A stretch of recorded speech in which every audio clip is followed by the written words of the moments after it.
Hi guys, in this video we will see how to fix Epic Game Launcher error 2E1003 on Windows 11. If you are also facing such type of Epic Game Launcher error, then here are the fixes. And the first workaround is right click on the start button and choose run.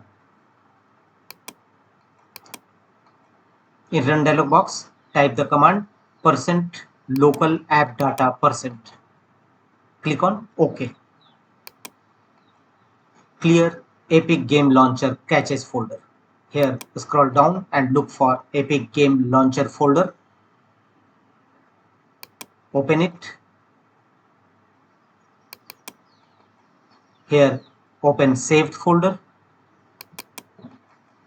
and here you will find various type of caches such as wave caches and some other caches also. Simply select it, and here you will find some other caches. So don't go inside the folder, back and select wave caches 4430 and same such type of other folder, select it and choose delete. First close your Epic Game Launcher folder if you opened in your system. Close first and then delete Epic Game Launcher cached folder. After that,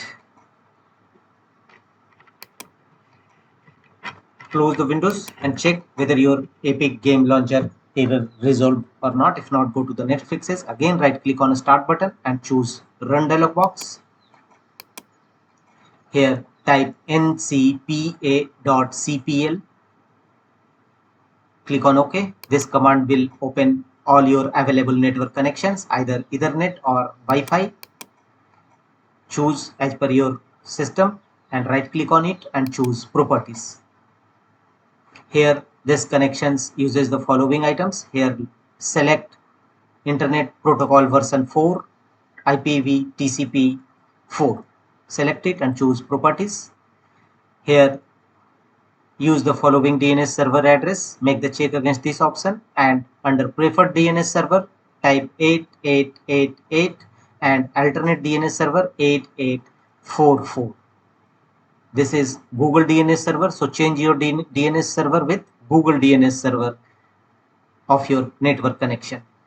Click on OK to apply and save the changes. Close the windows and check whether your Epic Game Launcher error resolved or not. If not, go to the net fixes. Open control panel in your system. Here look for the option programs and features. Open it. Here look for Epic Game Launcher app. Select it and first try to repair it. If you fail to repair Epic Game Launcher folder app, then close the window and simply uninstall Epic Game Launcher folder and reinstall a fresh version of that Epic Game Launcher. So simply uninstall it and reinstall a fresh version of Epic Game Launcher in your system. The one more workaround you will have to apply. Go to Windows search and type cmd and open command prompt Windows, run as administrator mode. A pop-up window will appear, choose yes, and in command prompt Windows execute the command sfc/scan now and press enter. It will scan your system for any corrupted or bad system file that may restrict to Epic Game Launcher correctly. So apply sfc scan now command and after that restart your system. Your issue should